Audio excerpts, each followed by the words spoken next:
Hello viewers, welcome back to Peas Delight. இன்னைக்கு Peas Delightல ஒரு quick and easyயான ரெசிபியான beat சுண்டல் தான் பார்க்க போறோம். ஸோ பீட் சுண்டல் செய்யறது ரொம்ப ஈஸி தாங்க அண்ட் பட்ஜெட் ஃப்ரெண்ட்லியும் கூட. ஒரு 1/4 கிலோ சுண்டல் வாங்கிட்டா போதும். நீங்கள் ஒரு 10 பேருக்கு கண்டிப்பாக சர்வ் பண்ணலாம். அந்தளவுக்கு இது ரொம்ப கம்மி விலை தான் ஆகும். ஸோ இந்த பீட் சுண்டல்லாம் பார்க்கறதுக்கு முன்னாடி நீங்கள் நம்ம சேனலை இன்னும் சப்ஸ்கிரைப் பண்ணலைன்னா சப்ஸ்கிரைப் பண்ணிக்கோங்க. அப்போ தான் நான் போடுற எல்லா ரெசிபீஸையும் நீங்கள் பார்க்க முடியும். இப்போ இந்த சுண்டல் குழம்பு எப்படி செய்கிறதுன்னு பார்க்கலாம் வாங்க. இதுக்கு அரைக்கிறதுக்கு தேவையான பொருள்லாம் பார்த்துடலாம். ஸோ ஒரு பெரிய தக்காளி எடுத்திருக்கேன், ஒரு பெரிய வெங்காயம் எடுத்திருக்கேன், ஒரு 7 பல்லு பூண்டு, 2 பச்சை மிளகாய், இஞ்சி.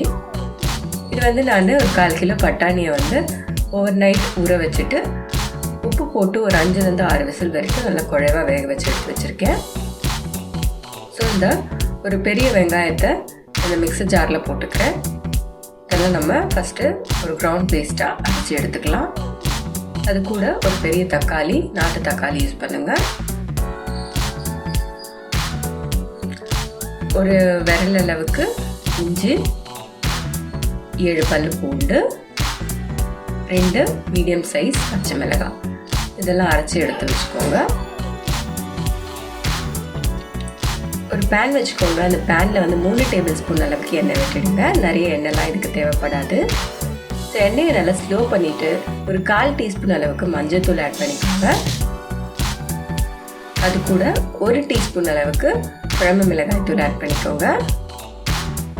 இது கூடவே நம்ம அரைச்சி வச்சுருக்க வெங்காயம் தக்காளி விழுதை சேர்த்துக்கலாம். ஸோ இப்போ இதை நல்லா எண்ணெயில் பொரிச்சிடுங்க.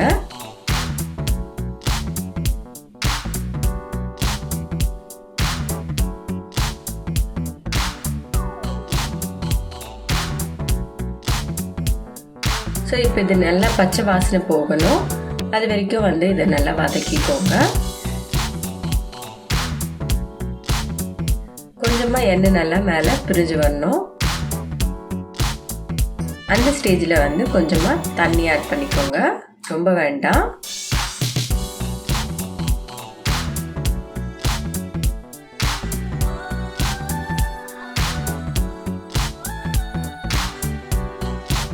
இப்போ நம்ம வேக வச்சு வச்சிருக்க பட்டாணியை இதில் சேர்த்துக்கலாம்.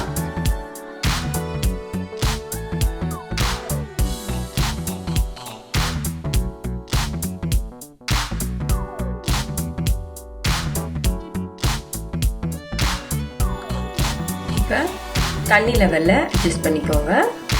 உங்களுக்கு எவ்வளோ தண்ணி வேணுமோ அந்த அளவுக்கு தண்ணி சேர்த்துட்டு இது நல்லா வேக விட்டுடுங்க. இந்த குழம்பும் இந்த பட்டாணியும் சேர்ந்து நல்லா வேகணும். இது கூட சீரகத்தூள் 1 டீஸ்பூன், கரம் மசாலா தூள் 1/2 டீஸ்பூன், சாட் மசாலா 1/2 டீஸ்பூன், இதை போட்டு நல்லா கலந்து விட்டுடுங்க.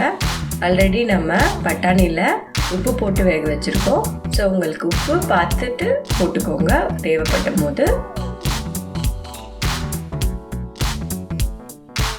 இப்போ இதை நல்லா மூடி போட்டு ஸ்லோ குக்கில் ஒரு 10 மினிட்ஸ்க்கு வேக விடுங்க. அப்போ தான் இது நல்லா குழைவாக குழம்பு மாதிரி வரும். இப்போ பார்த்தீங்கன்னா எல்லாம் சேர்ந்து நல்லா திக்கான கிரேவியாக வந்துடுச்சு.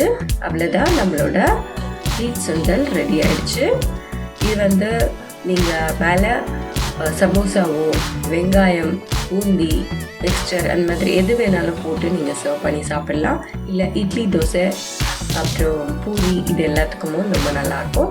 என்னோடய ரெசிபீஸ் உங்களுக்கு பிடிச்சிருந்ததுன்னா என்னோடய சேனலை லைக் பண்ணுங்கள், ஷேர் பண்ணுங்கள், கமெண்ட் பண்ணுங்கள். தேங்க்யூ.